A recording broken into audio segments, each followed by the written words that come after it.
What up, y'all? It's Chris Weathers, a.k.a. ShortyC94, back at you again with some more sneaker-related content.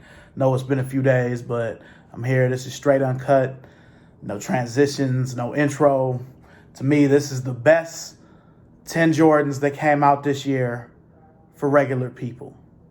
Now, you might ask why I say regular people, because, you know, the way the shoe game is now, you got a lot of hype, and it's a lot of stuff that you just can't get no matter how bad you want it, you know. So this list doesn't include any Jordan 1s, no hype shit, no Shiziko 4s, no Off-White 5s, no New Beginnings packs, shit that you couldn't get unless you was in Chicago. Usually I don't cuss, but this is straight uncut. So, you know, we'll just get into it. You know, if I'm going with number 10, it'd be the What the 5. It's not something that I like personally. I didn't buy them because I really didn't think I could pull them off, and I usually think I could pull off any sneaker, you know, but they was big in the streets. For it to be a what the and not really have a limited supply and just be for everybody, you know, could live with that. Number 9, the red 14s, Toro Bravo, whatever you call it. Also really big in the streets. A nice play on the OG color blocking, adding the red. Again, nothing for me personally, but just a nice shoe. Number 8 would be the alternate grape 5, the purple. Made really well, like a purple Raging Bull. Made much better than the black grapes from 2013.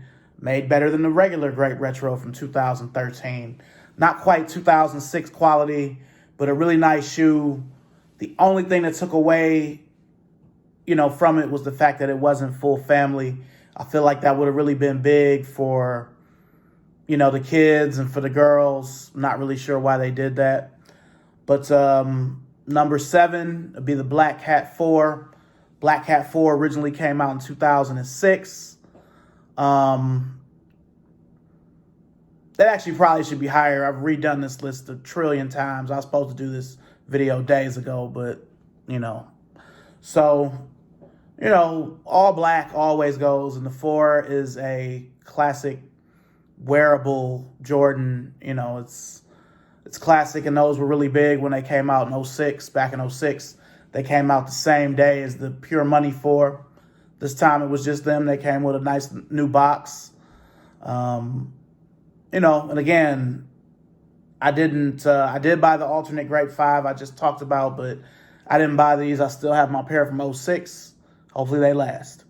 All right, so number 6 is the Fire Red 4. Came out, you know, on the day after Black Friday. It would have been a little higher on the list if it came out a little earlier in the year. Still a classic model for everybody. Hasn't been seen since 2012, and that retro was made like shit. So, you know, the 06 retro was cool. If my 06 retro wouldn't have got damaged in the move, probably wouldn't have really been on them, but my wife surprised me with them, so, you know, that was good looking on her part since they got damaged in the move. Again, just a classic model. You got to have a pair of Fire Red 4s. Number 5 on my list would be the green 5s, the ones that sort of look like the Oregons. People just call them the Oregon 5s. They were made with really, really good quality. Wasn't thrilled about the $225 price tag, but, you know, 5s and 6s are those shoes that, you know, to me, you can do almost anything to them and it works, you know. So, got to have a pair of those. And they were made with good quality. They were made with even better quality than the alternate grape. So, you know, got to have them. Number 4 is the University Gold 12. That's not a shoe that I bought personally, but it was like the Jordan of the summer. Like, those things was everywhere. People were all over them. I was still working for Foot Locker, you know, as a manager when they came out. And even though our store wasn't able to get them because we just opened a few days before they came out, we had reopened. Those were like the shoe of the summer. And for it to be a black and yellow shoe, it's a 12. So the hood loves 12. So it's hard to not give them that spot, even though they weren't a shoe that I bought or wanted personally. Number 3 would be the Fire Red 5. The Fire Red 5 is one of my favorite Jordans of all time. That's probably why it's so high on this list. And it's a shoe that I considered putting in the honorable mention just because, to me, it was kind of marred by the coronavirus. They were supposed to come out on the 30th anniversary of Michael Jordan scoring 69 points against the Cavs at Richfield Coliseum. Supposed to come out March 28th, and they got pushed to May 2nd. That's a shoe I feel like would have been a bigger deal had it come out when it was supposed to, and there not being a worldwide pandemic. So they hadn't been out since 2013. A lot of people, I feel like, still have that pair, but, any shoe with clear netting and an ice bottom only has a certain amount of shelf life. And it's an added bonus for us old heads that it had the Nike Air on it. So, yeah. And then, number 2, another shoe that I didn't buy. I did buy the 5s, but I didn't buy these. Number 2 is the Jubilee 11, 25th anniversary of the Jordan 11. It's a nice shoe. Again, not nothing I had to have. I mean, having the 72 and 10s, having the Space Jams, actually 2 pairs of Space Jams, the 2000 and the 2016. I just didn't need these. In 220, it wasn't nothing I had to have, and they're not anything that's really hard to find. If I just wake up one day like, damn, I want the Jubilees or I want the 25th anniversary, like, it's very unlikely that'll happen. So, but again, it's a Jordan 11. It's the Christmas release. Since 2008, we've been getting Christmas shoes. So, and I should say Christmas 11s, So, ever since the last countdown pack, it's been an 11 at Christmas time, amid. So, got to put that in there. It's probably the highest selling Jordan of the year. Everybody bought it. Everybody has it. So, before we get to number 1, my honorable mentions for the year, it's a few. The DMP6, it's definitely in the same category as the Fire Red 5, being a shoe that, since it came out in April when most of the country was in shutdown, people bought it online, but it didn't enjoy the success it probably would have had the world been normal. It restocked so many times, though. It's sold, but I can't put it in the top 10 just because, it wasn't the way it was supposed to be. And it doesn't, to me, hold the same weight as the Fire Red 5 does. Another shoe that's on the honorable mention would be the UNC3. It's a really nice, clean colorway. Wasn't an easy cop. I wasn't able to get a pair, even though on release day I didn't want them.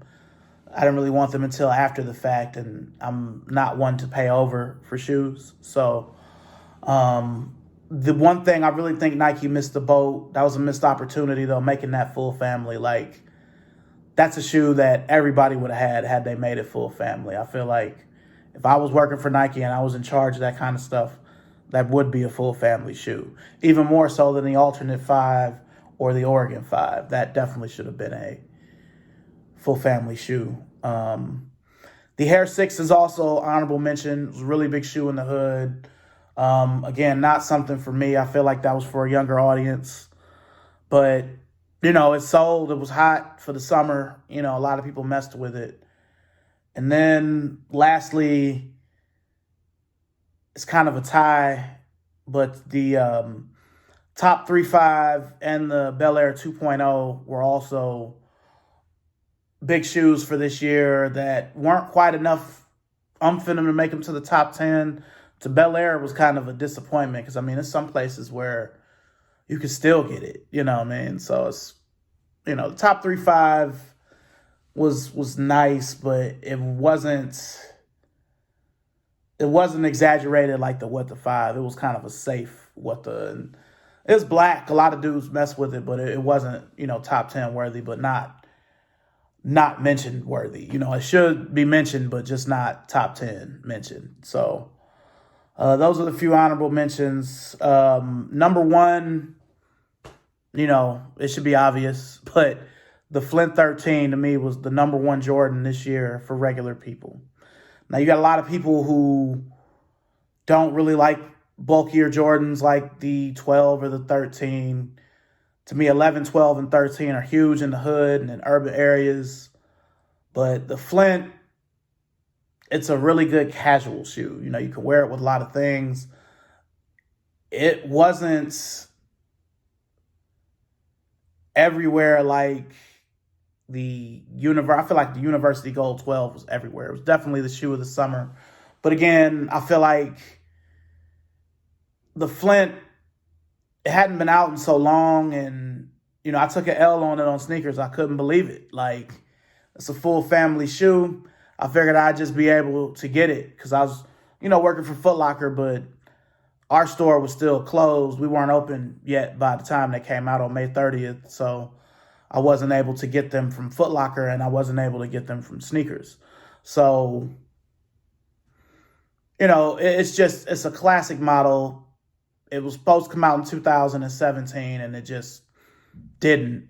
But to me, quality-wise, you know, to me is the best. And I'm not one for saying you gotta have these shoes in your collection, but, you know, Flint 13s, if you're at least 30, you're messing with the Flint 13. You remember how big they were in 98, you know.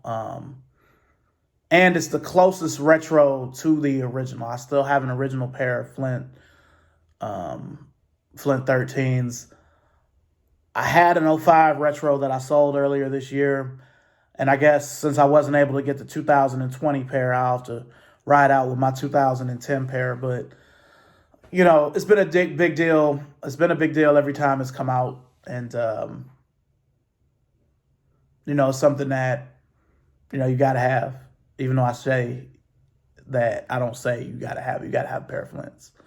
So anyway, make sure and like, comment, subscribe. Again, this is Uncut. I'm fumbling, mumbling, whatever. But I just want to get this out, you know. And, yeah. So, yeah, like, comment, subscribe. Let me know your list or what you think. If I'm wrong, I'm right, you know. So, peace.